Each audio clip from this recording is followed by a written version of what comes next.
चाय का दूसरा सबसे बड़ा उत्पादक है। भारतीय चाय बोर्ड के आंकड़ों के अनुसार कैलेंडर वर्ष 2019 में देश का कुल चाय उत्पादन 1390.08 मिलियन किलोग्राम था। उत्तरी भारत, जिसमें असम और पश्चिम बंगाल के बागान शामिल थे, उनका लगभग 84% हिस्सा था। भारत में चाय उद्योग लगभग 3.5 लाख से ज्यादा लोगों को रोजगार मिलती है। असम और पश्चिम बंगाल भारत के दो मुख्य चाय उत्पादक क्षेत्र है। चाय के बागानों में महिलाएं प्रमुख कार्यबल के रूप में कार्य करती है।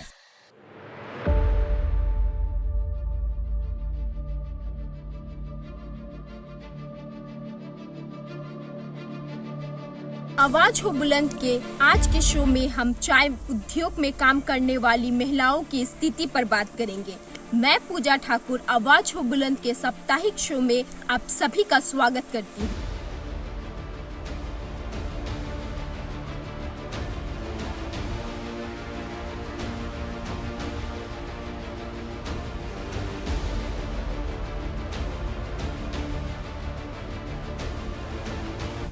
महिलाओं के चाय बागानों से जुड़ाव 18वीं सदी में शुरू हुआ था, जब ब्रिटिश कंपनियों ने मध्य और दक्षिण भारत के राज्य जैसे उड़ीसा, झारखंड, छत्तीसगढ़ से दलित, गरीब, भूमिहीन और आदिवासी आबादी को इस काम के लिए उपयुक्त माने जाने लगा, क्योंकि वो बच्चे की देखभाल करने के अलावा अधिक गुणवत्ता के साथ प्लकिंग का काम कुशलता से करती थी।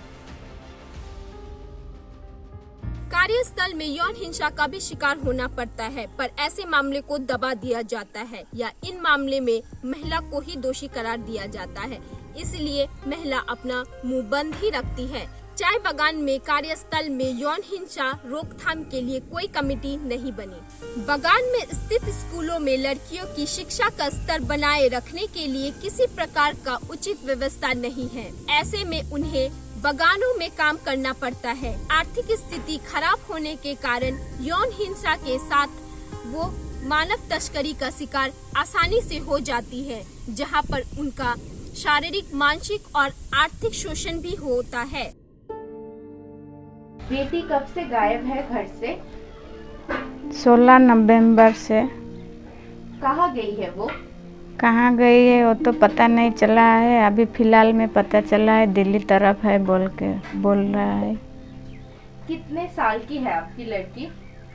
ऐसे ही 14-15 साल की। स्कूल जाती थी क्या वो? जाती थी। लड़का लेके गया है। जब लड़की गई तो साथ में देखा है बोल रहा था उसका एक सहेली। चाय बागानों में मजदूर यूनियन में महिलाओं की भागीदारी बहुत कम है।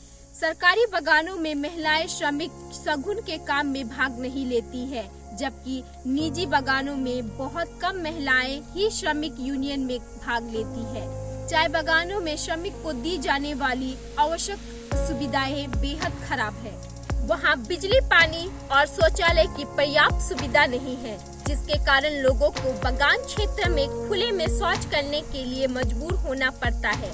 मासिक धर्म के दौरान सैनिटरी पैड, कपड़ा बदलने के लिए कोई व्यवस्था नहीं होती, इसलिए महिलाओं को चाय की झाड़ियों के नीचे ही कपड़ा पैड बदलना पड़ता है।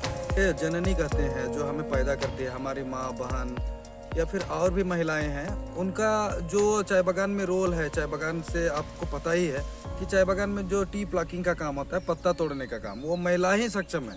और 70% महिलाएं जो हैं चाय बागान में, उन्हीं के चलते चाय का जो इंडस्ट्री है वो टिका हुआ है, हम कह सकते हैं। महिलाएं जाती हैं चाय बागान में तो उनके पास नैपकिन खरीदने तक का पैसा नहीं होता है, कभी वो कपड़ा यूज करती हैं, और हाइजीन का जो स्थिति उनका सिक्योरिटी के लिए या फिर उनकी स्वास्थ्य की जो हालत होती है बहुत ही दयनीय होती है। एक टॉयलेट की व्यवस्था नहीं है टी गार्डन में, जितने सेक्शन है वहाँ पे कहीं टॉयलेट की व्यवस्था नहीं है, लेकिन पीएलए कहती है कि टॉयलेट या फिर उनके सेफ्टी के लिए कुछ ऐसा व्यवस्था होना चाहिए। सभी श्रमिक राशन पर्याप्त करने के हकदार हैं। महिलाओं का कहना है कि उन्हें पर्याप्त राशन नहीं मिलता है, जो कि घर के सभी सदस्यों को खिलाने के लिए पर्याप्त नहीं है। इसीलिए घर चलाने के लिए उन्हें आसपास के दुकानों से राशन उधारी खरीदना पड़ता है, जिसके लिए अनावश्यक जरूरतों में कटौती करनी पड़ती है। कम खुराक के कारण गर्भवती और धात्री माताओं को काफी मुश्किलों का सामना करना पड़ता है। बगान के द्वारा तो वो लोग नहीं आते हैं देखभाल करने के लिए। हम लोग को अगर सुई सेंटर में है या बच्चे को पोलियो खिलाना है तब हम लोग को घर में खबर देता है या हमको फ़ोन कर लेते हैं। तब हम लोग काम से एक बेला काम करके छुट्टी मांग के हम लोग आते हैं, आके सुई लेके जाते हैं। जब आपको लेबर पेन शुरू हुआ तो आपने किसको बताया था? मैंने आशा दीदी को बोला था। तो ये जो सारे टेस्ट और जो दवाइयाँ है इनका खर्च कौन देता था? हम अपने खर्च से करते थे, किसी से कुछ नहीं मिलता था। खाली आलेपुर बस हम चला जाने पड़ता है सोनोग्राफी के लिए, कुछ दिखाने के लिए। तब बगान से खाली गाड़ी मिलता था और चाय पीने के लिए खाते देता था 40 रुपये। बगान के अस्पतालों में आपको क्या सुविधा दिया जाता है? सुविधा कुछ भी नहीं मिली, इसीलिए तो हम अपना पैसा खर्च करके आलेपुर या सामुतला में जाके हमने चिकित्सा किया है। बगानों के श्रमिक अस्पतालों में स्वास्थ्य सेवाओं के हकदार है, लेकिन ये सुविधा भी नहीं मिलती। सामाजिक सुरक्षा की दृष्टि से स्थायी महिला श्रमिक 6 महीने से मातृत्व अवकाश के हकदार है, लेकिन उन्हें कई बार मातृत्व अवकाश नहीं दिया जाता है, जिसके कारण गैर स्थायी श्रमिकों को रोजगार छोड़नी पड़ती है। कई मामलों में मातृत्व अवकाश के दौरान भी स्थायी श्रमिकों को पूर्ण भुगतान नहीं दिया जाता है और उनके दैनिक वेतन का आधा हिस्सा काट लिया जाता है। कि चाय बागान में पहले 3 महीना मैटरनिटी एक्ट के तहत 3 महीना की छुट्टी दी जाती थी। अब वो सरकार उन्हें बढ़ा के 6 महीना कर दिया गया है। लेकिन बहुत सारे चाय बागान हैं। चाय बागान को भी आप जो अच्छे बागान हैं उसको 2-3 ग्रेड में हम देख सकते हैं। जो छोटे बागान हैं और जो कमज़ोर बागान है वहाँ पे तो मैटरनिटी का मतलब नहीं के बराबर होता है। हम देख पाते हैं कि उनको छुट्टी दिया जाता है तो पैसा नहीं दिया जाता है कभी। जो छोटे बागान है और जो कमज़ोर बागान है वहाँ पे तो मैटरनिटी का मतलब नहीं के बराबर होता है।